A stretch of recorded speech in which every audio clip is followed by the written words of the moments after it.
ta'ala barakatuhu ‘yan uwa musamman ƙadirawa na faɗin duniya baki ɗaya.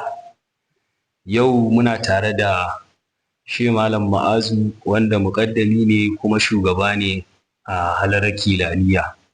Yau mun kawo masa ziyara za mu ɗan ji wasu abubuwa dangane da ita kanta da'irar Kilaniyar da kuma ‘yan ƙalubalen da aka fuskanta da kuma nasarorin da aka samu. Insha Allahu rabbi karamukallahu sai a ɗan gabatar da kai.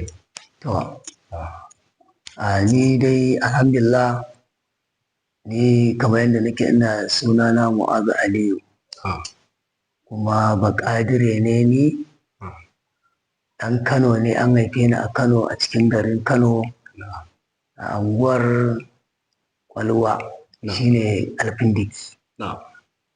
Kuma na rayu a gidan Makwarari kamar yadda yake da Malam Sammani da Malam Usman Makwarari, to su kakanmu ɗaya da ni da su. Kuma Malam Usman Makwarari shine ya bani muƙaddamanci kuma ya kai ni wajen Maulana Halifa aka naɗa ni a muƙaddamanci aka tabbatar da ni. Kuma aka yi min izini da cewar in buɗe halara a unguwar Kurna Asabe yadda na dawo da zama. To yau da dawowa ta aƙalla ita wannan unguwa na sami kimanin shekara kusan 50 kenan. Ita kuma wannan da'ira Kilaniya da ba sunanta na Kilaniya ba. Halaran Malam Ma'azu mai mandiri bayan masallacin Kurna ƙofar gidan Babuwa. To a nan aka buɗe halaras da izinin Maulana Sheikh Muhammad Nasiru Kabara. Da izinin dukkan muƙaddamai kowanne an gayyace shi an ce izo ya sa albarka.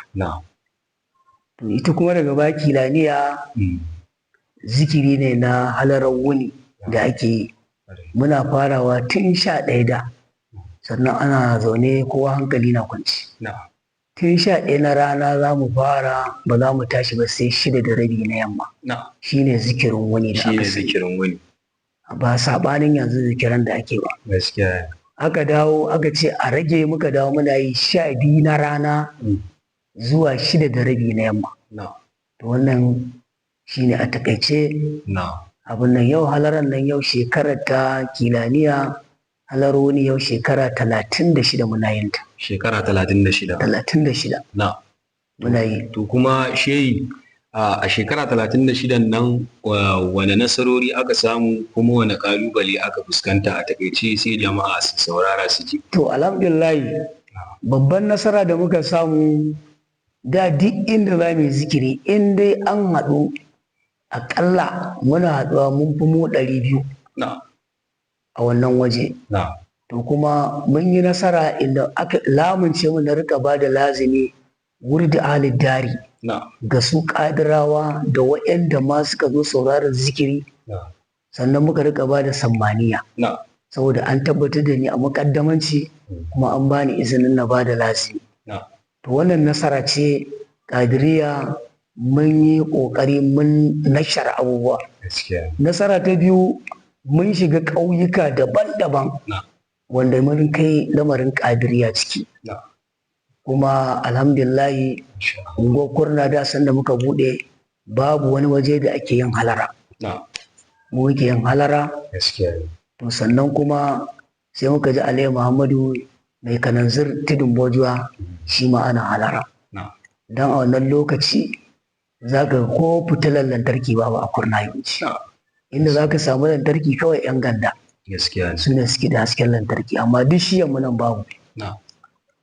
To alhamdulillahi halaran nan an yi ta lillahi bi wajhillahi. An samu haɗin kan mutane kuma an yi abin ba tare da jahilci ba, akan doron ilimi aka ɗora abu ba son zuciya. To shi daman shi ne babban aikin da Malam Kabara ya ce mu tafi a kansa. Gaskiya ne. To kuma shehi har yanzu ana yin hallaran nan duk satin ko kuma yanayi na rayuwa ya sa an daina yin ta? To alhamdulillah ita halara ana yin ta har yanzu kuma ni ne dai nake jin zikirin, ko daga cikin wanda na naɗa a cikin irin halifofi akwai wanda yake ɗana yanzu Jibrin, wanda shekarunsa ma ba su fice 18 ba, to amma alhamdulillah Allah ya lamunce tun yanzu shi ma ya ɗauka. Akwai wani shi ma hadimin Malam Abdurrahman, shi ma yanzu, amma duk yawancin halifofin wasu ma duk sun bubbuɗe halarorinsu su ne, wasu ma sun daina, kowa ya kama gabansu saboda mai harkokin rayuwa da inda zamani aka samu kai. To amma babban nasarar har yanzu Allah ya ba mu lafiya, kuma gashi ina nan har yanzu inai. Yanzu wani ba zai gane ce shekaru na sun kai 65 ba ko da 7. To na tafi 60 da kusan 7 yanzu. Kuma gashi har yanzu inai, wani sai ya gani kamar yaro ɗan shekara 50. Allah ƙara lafiya. Gaskiya ne. To gaskiya ne al'umma masu sauraron mu da ganin mu